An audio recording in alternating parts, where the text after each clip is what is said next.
소액 생계비 대출에 25,000명이 몰렸답니다. 한 달치 예약의 90%가 금방 마감이 됐다는데요.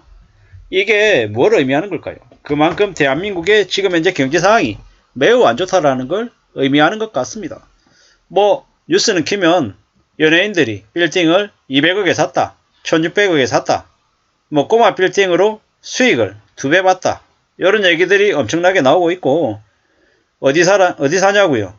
예, 한남동 살아요. 강남에 살고 있는데 아파트 가격이 70억이에요. 50억이에요.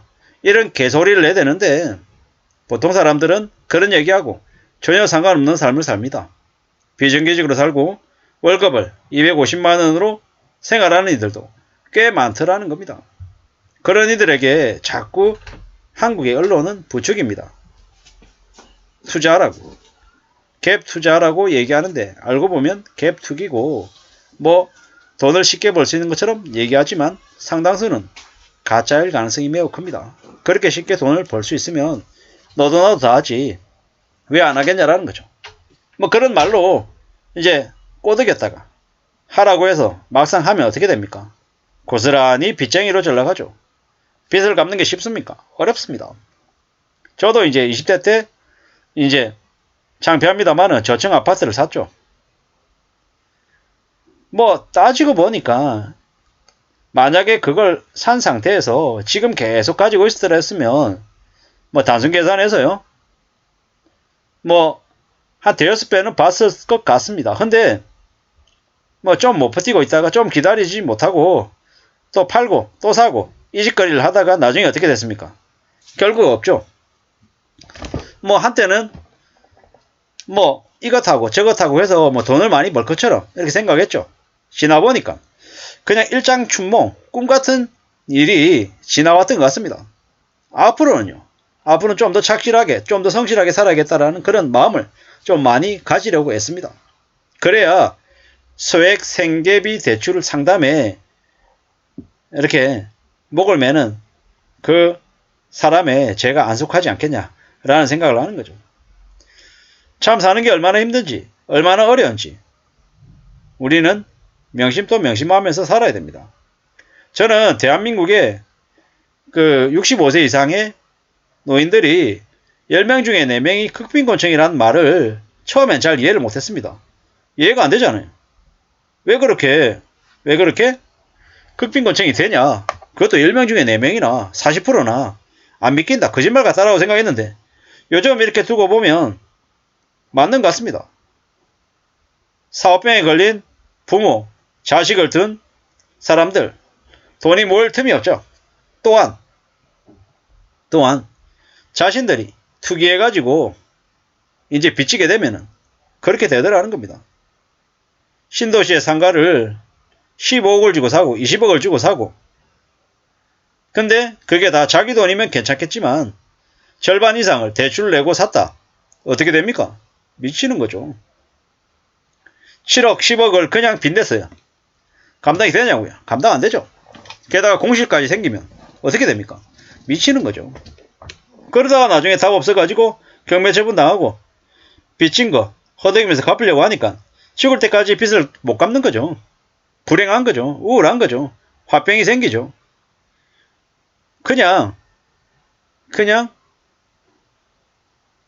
투기 안 하고 집 안 사고 주식 안 하고 그냥 번 돈으로 야금야금 쓰면서 살았으면 차라리 나았을 텐데 이런 생각들이 들죠. 앞으로 우리네 삶이 점점 더 힘들고 점점 더 빡세질 것 같습니다. 살아간 삶이 어떠냐? 더 힘들고 더 서글프다라는 거죠. 요새는 음식을 싸가는 게 식당에서 먹고 남은 걸 싸가는 게 당연한 시대가 됐죠. 제가 이제 10년 전쯤에 일본 드라마를 보는데 일본 드라마에 남녀가 데이트를 해요. 데이트하는데 근사한 레스토랑에서 데이트를 했어요. 여성이 갑자기 반찬통을 꺼내더니 남은 음식을 싸가는 거예요. 그 모습을 보면서 무슨 생각이 들으냐. 한국 사람들, 한국 문화에서는 여자가 되게 남성에게 잘 보이려고 하면 저런 좀 궁상맞은 짓을 안 할 텐데 라고 생각했는데 일본에서 그게 되게 당연하더라고요. 왜 그런가 했더니 다음날 다음날 저녁 식사 한 끼 해결할 수 있는 음식이 남아있더라는 거죠. 그래서 당연히 싼다라는 거죠. 저는 나름 그걸 보고 쇼크를 먹었거든요. 근데 지금 생각해보면 지금은 그게 당연한 거죠. 지금은 뭐 내 거 사는데 내가 내 돈 내고 산 거 내가 뭡니까? 싸간다라는데 뭐 포장 용기값 달라 그러면 포장 용기값 주면 되는 거 아니야? 이렇게 이제 생각하는 게 당연해진 거죠. 참 희한하죠. 불과 얼마 안 된 기간 안에 한국 사회가 이제 바뀌어가는 것 같다라는 거죠. 왜 그러겠습니까? 왜? 먹고 사는 게 힘드니까 그런 거죠. 먹고 사는 게. 앞으로 점점 더 먹고 사는 건 힘든 것 같습니다. 어렵다라는 거죠. 살아가는 삶이 점점 녹록지 않다라는 걸 느끼고 또 깨우칩니다. 어떻게 살아야겠습니까? 어떤 마음으로 지내는 게 좋겠습니까? 좀 더 성실하게, 착실하게, 안전하게 살 공리를 하는 게 좋겠습니다. 지금 하고 있는 일, 지금 하고 있는 가게, 얼마나 감사하고 소중한지 알아야 됩니다. 답이 안 나오는, 매출이 없고, 폐업하려고 해도 쉽게 폐업하지 못하는, 오도 가도 못하는 사면초가에 처해 있는 이들이 많습니다. 그들이라고 그렇게 안 되기를 바라고 시작을 했을까요? 절대 아니죠. 뭐가 좀 잘 될 거라고 기대하고 바라고 그렇게 했을 거라는 겁니다. 근데 생각처럼 이렇게 흘러가지 않고 인생이 그렇게 좀 안 좋게 흘러가면 얼마나 슬프겠습니까? 얼마나. 충격이죠. 암울할 겁니다. 이래저래 우리가 살아가는 삶이 참 쉽지 않더라는 거. 좀 더 냉정하게, 좀 더 조심하면서 지내야겠다라는 생각을 더 많이 하게 됩니다. 아무도 우리의 인생을 대신해주지 않는다.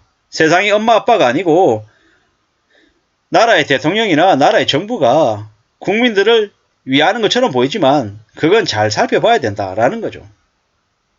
얼마나 많은 덫과 늪이 도처에 깔려있는지 우리는 명심 또 명심해야 되겠습니다. 이제는 먹고 사는 게 너무 중요해졌습니다. 뭐 부동산 따위가, 주식 따위가 우리의 관심사가 되어서는 안 된다라는 말씀을 자꾸 드리고 싶습니다. 구질구질하게 산다. 뭐 고작 혜택 한다고 100원, 200원 이렇게 모으는 놈이 무슨 소리냐. 이렇게 얘기할 수 있지만 정신 바짝 차려야 됩니다. 어떻게든 아끼고 또 아끼면서 살아야 됩니다. 천정부지로 치솟는 물가를 따져보면 우리네 삶이 더 어려워질 게 분명합니다. 그래서 삶을 더 지켜내려고 애써야 됩니다. 그러지 않으면 언제든지 하층민으로 몰락해서 만 65세 이상의 노인 10명 중에 4명에 속하는 극빈곤층으로 전락하면 노년에 얼마나 슬프겠습니까? 그러지 않기 위해서 정말 목숨줄 같은 돈을 모으고 또 모아야겠습니다. 어떤 사람들은 한 달에 100만원 모으는 게 쉽고 어떤 사람들은 10만원 모으는 것도 어려울 수 있습니다. 하지만 절대적으로 남들은 100을 모으는데 나는 10밖에 못 모은대라고 억울해하거나 서글퍼하지 말고 그래 내가 한 달에 10만원 모을 수 있는 지금 이 현실을 잘 감당하고 잘 받아들이겠다. 이러면서 차근차근 한 걸음 두 걸음 나아가시기를 강력히 제안드립니다. 감사합니다.